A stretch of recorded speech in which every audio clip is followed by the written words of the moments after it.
స్వామి శరణమయ్యప్ప. శ్రీమాత్రే నమః. శ్రీమాత్రే నమః. సద్గురు జ్యోతిషాలయం, సద్గురు జ్యోతిషాలయం 2025 అక్టోబర్ 18 6:41 ఉదయం రోజు గురు అతిచార ఫలితం అనేది ప్రారంభమవుతుంది. గురు భగవానుడు మిథున రాశి నుంచి కర్కాటక రాశిలోకి ప్రవేశించబోతున్నారు. కర్కాటక రాశి గురు భగవానునికి ఉచ్చస్థానం అని కూడా చెప్పచ్చు. అంటే శక్తి, దయా, జ్ఞానం అత్యధికంగా ఉండే ఒక స్థానం అని కూడా చెప్పచ్చు. అతిచార గమనం అంటే గురు భగవానుడు తన సాధారణం కంటే కూడా చాలా వేగంగా కదిలి ఫలితాలు కూడా త్వరగా వస్తాయి. దానివల్ల స్థిరత్వం కూడా తక్కువగా ఉంటుంది. ఈ కాలం వచ్చేసి గురు భగవానుడు 2025 అక్టోబర్ 18 నుండి 2026 ఏప్రిల్ 28 వరకు సుమారుగా 192 రోజులు, 6 నెలల 10 రోజుల పాటు ఉంటారు.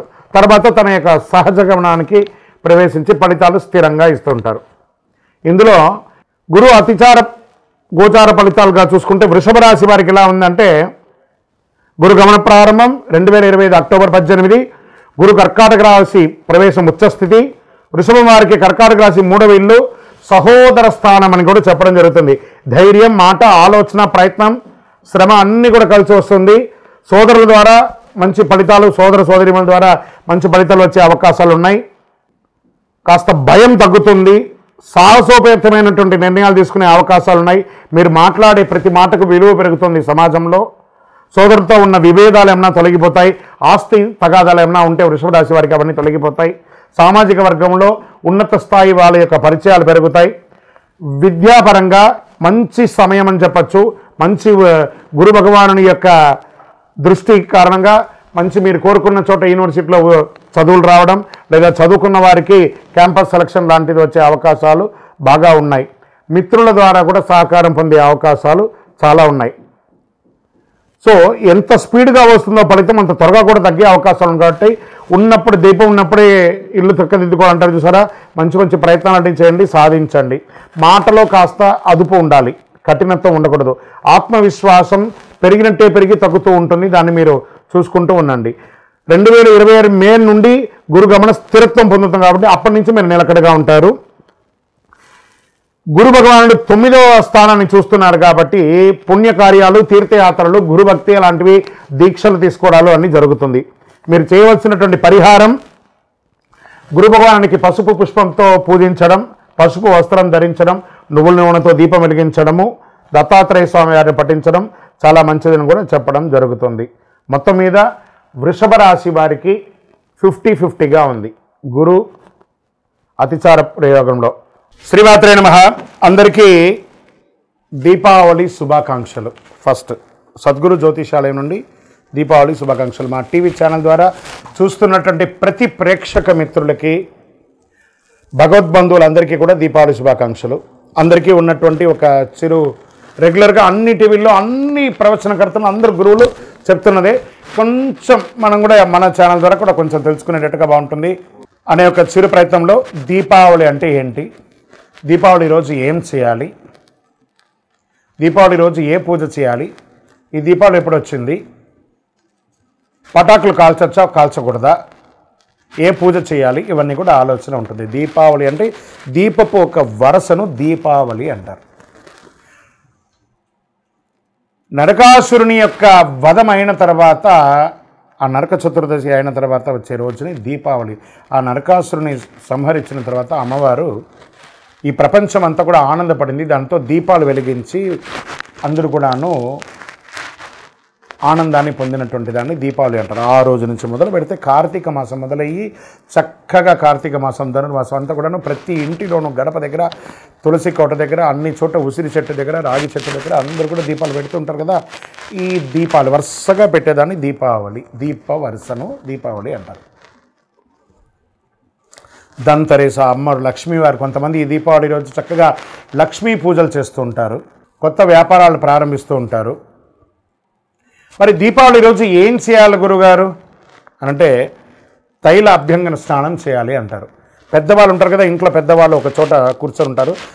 పిల్లలందరినీ కూడా అక్కడ కూర్చోబెట్టి వాళ్ళకి నువ్వుల నూనె రంగరించి పటాకులు ఇచ్చి కాల్చమని చెప్పి తర్వాత స్నానం చేసి వచ్చి కొత్త బట్టలు వేసుకొని ఇంట్లో పూజ, లక్ష్మీ పూజ చేయడం, దేవాలయాలకు వెళ్ళడం, పెద్దవాళ్ళందరూ కూడా చిన్నపిల్లలకి ఆశీస్సులు ఇస్తూ వాళ్ళకి గిఫ్ట్స్ అంతా కూడా ఇవ్వడము, ఇవన్నీ చేయడం. ఒకటి, సాయంత్రం అవ్వగానే చక్కగా వారి పాఠ్య పుస్తకాలను ఒక 2 నిమిషాలు 5 నిమిషాలు చదవడం.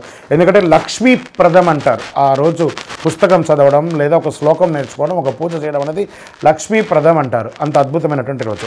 మరి ఆ రోజు ఇంట్లో ఏమేమి చేయాలంటే తెల్లవారు మాకు స్నానం చేసి ఇల్లంతా కూడా ఆడవాళ్ళంతా కూడా చక్కగా కడిగేసి చేసుకొని చక్కగా గడపకంతా కూడా పసుపు రాకి, మగవాళ్ళందరూ ఆకులు, మామిడి ఆకులు అన్నిటి కూడా కట్టి తోరణాలన్నీ కూడా కట్టేసి చక్కగా పైన మన ఇంటి పైన ఓంకార ధ్వజారోహణం చేసి అద్భుతమైనటువంటి ఒక హైందవ సంప్రదాయాన్ని విట్టగా ప్రతి ఒక్కరికి శుభాకాంక్షలు తెలియడం. ఎందుకు ఈ శుభాకాంక్షలు చెప్తున్నారంటే, మనం కొన్ని రోజులుగా కొంతమందికి మాట్లాడకుండా ఉంటాం చూస్తారా, ఒక్కసారి మీరు ఎప్పుడరా ఫోన్ చేస్తారా అని ఎదురు చూస్తుంటారు. వాళ్ళతో ఒక్కసారి మాట్లాడండి. శుభాకాంక్ష తెలవగానే మళ్ళీ ఆ దీపకాంతి పెరిగినట్టు వాళ్ళ జీవితంలో, మీ జీవితంలో ఒక ఆనందాన్ని తెచ్చే ఒక అద్భుతమైనటువంటి రోజే మీకు దీపావళి రోజు. ఈ దీపావళి రోజు చాలామందికి ఒకటి ఉంది, గురుగారు పటాకులు కాల్చకూడదు, పొల్యూషన్ అంట కదండి, కాలుష్యం కదనండి. ఏమండి, పటాకులు కాలుస్తే కాలుష్యం ఏంటండి? మోటార్లు, ఇండస్ట్రీలు, ఫ్యాక్టరీలు, కార్లు, స్కూటర్లు, ఇన్ని పొల్యూషన్తో మనం పడుతున్నాం. ఆ ఒక్కరోజు పిల్లలు ఆనందంగా చేసుకునే ఆ పటాకులు కాల్చుకొని, ఇప్పుడు కాదు ఎప్పటి నుంచో ఎన్నో కాలం నుంచి చేస్తున్నారు కదా, ఇది ఆ ఒక్కరోజు ఉంటుందేమో పొల్యూషన్. అయితే అయింది కానీ ఆనందం అయితే పోతుంది కదా. దీపావళి చేసుకునేవారు అనడం కంటే కూడా దీపావళి మేము చేసుకున్నామని చెప్పడం ఎంత గొప్పగా ఉంటుంది. ఈ 2025 దీపావళి ప్రతి ఒక్కరి యొక్క జీవితంలో ఆనందాన్ని కలిగించాలని, అద్భుతాన్ని కలిగించాలని భగవంతుడి దగ్గర ప్రార్థన చేసుకుంటూ అఖిలాండ కోటి బ్రహ్మాండ నాయకుడైన శ్రీ ధర్మశాస్త్ర అయ్యప్ప స్వామి వారి యొక్క సంపూర్ణ అనుగ్రహం ఉండాలని, దీపావళి అప్పుడు పెద్దవాళ్ళందరూ చిన్నపిల్లలు పటాకులంతా కాల్చినప్పుడు జాగ్రత్తగా వారి మీద దృష్టి పెట్టండి. ఎందుకంటే పట్టు చీర కానీ పట్టు లంగాలని ఆడపిల్లలంతా వేసుకుంటుంటారు. చిన్నపిల్లలు చేయి కాల్చుకోకుండా కొంతమంది పిల్లలు చేతితో కాల్చుతుంటారు. వాటన్నిటిని పెద్దవాళ్ళుగా ఉండి మనం దగ్గర ఉండి ఈ దీపావళి పండుగను ఆనందంగా సంతోషంగా జరుపుకోవాలి. విజయోస్తు. శరణమయ్యప్ప స్వామి, శరణమయ్యప్ప.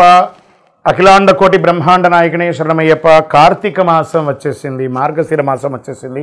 అయ్యప్ప స్వామి ఉభయ తెలుగు రాష్ట్రాలే కాకుండా దేశ విదేశాల్లో ఎక్కడ చూసినా అయ్యప్ప స్వామి వారి యొక్క పూజలు, దీక్షలు, శబరి యాత్రలు అన్ని రకాలైనటువంటి మొదలైంది.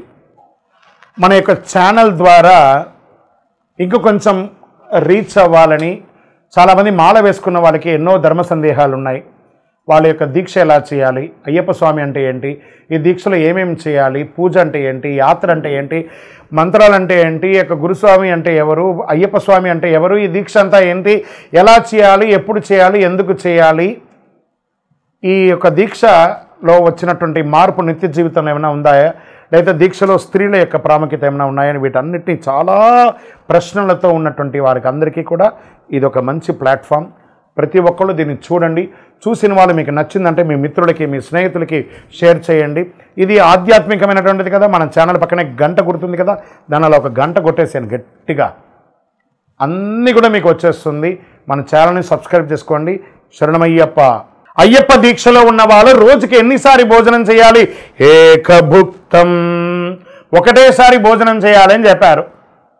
దొరికింది కదా అని చెప్పి ప్లాట్ఫామ్ వెంబడి రోడ్ల మీద నిలబడుకొని తినడాలు, ఎక్కడ పడితే అక్కడ తినడాలు, ఉదయం ఒక టిఫను, మధ్యాహ్నం భోజనం, రాత్రి భోజనము, మళ్ళీ దీక్షలో ఆయిల్ ఫుడ్స్ అన్నీ తిని ఉపయోగం లేదు. మరి దీక్ష తీసుకుని లాభమైంది. ఏకభుక్తం చేయాలి, అది కూడాను స్పైసీ లేకుండా, గార్లిక్ ఆనియన్ లేకుండా, ఏ విధమైనటువంటి రజోగుణ పూరితమైనటువంటి లేకుండా మంచి సాత్వికమైనటువంటి ఆహారాలు తినాలి. వీలుంటే సాయంత్రం పూట పండ్లు, పలహారాలు మాత్రమే తీసుకోవాలి. విజయోస్తు. అయ్యప్ప స్వామి వారి చిన్ముద్రాం, మన మాలలోనే ఏం చెప్తున్నాం? జ్ఞానముద్రాం, శాస్త్రముద్రాం, గురుముద్రాం నమామ్యహం, వనముద్రాం, శుద్ధముద్రాం, చిన్ముద్రాం నమామ్యహం. చిన్ముద్ర అంటే ఇది బొటన వేలుని, ఈ వేలుని తీసుకొని ఇలా పెట్టడం వల్ల ఏమవుతుందంటే ఆరోగ్యపరమైనటువంటి ఫలితాలన్నీ కూడా ఇందులో ఉంటాయి. మనం కూడా నిత్య జీవితంలో రోజు ఒక్క ఇలా పెట్టి చూడండి, నఖశిఖ పర్యంతం మన యొక్క నరాలన్నీ కదులుతున్నటువంటి ఒక ఫీలింగ్ ఉంటుంది. స్వామివారి దాంట్లో చిన్ముద్ర అంటే ఇదే అనమాట. దీన్నే చిన్ముద్ర అంటారు. ఈ చిన్ముద్ర అందమైనటువంటి ముద్ర, చిన్న అంటే చిన్నది, అందమైనటువంటి ముద్ర, ఆరోగ్యాన్ని ఇచ్చే ముద్ర కాబట్టి ఇది స్వామివారు ఎంచుకున్నారు ఆ చిన్ముద్రను. శరణమయ్యప్ప. ఇది మీకు విదేశాల్లో ఆలయాలు ఉండదని చెప్పడం తప్పండి. వర్జీనియా లేకపోతే వాషింగ్టన్ డీసీ లేకపోతే న్యూ జెర్సీ, న్యూయార్క్, మన దీంట్లో అమెరికాలోనూ మంచి అతి విపరీతమైనటువంటి చలి ఉన్నటువంటి స్విట్జర్లాండ్లోనూ, ఆస్ట్రేలియాలోనూ, దేశ విదేశాల్లోనూ, కెనడాలోనూ, అన్ని దేశాల్లోనూ అయ్యప్ప స్వామి దేవాలయాలు ఉన్నాయి.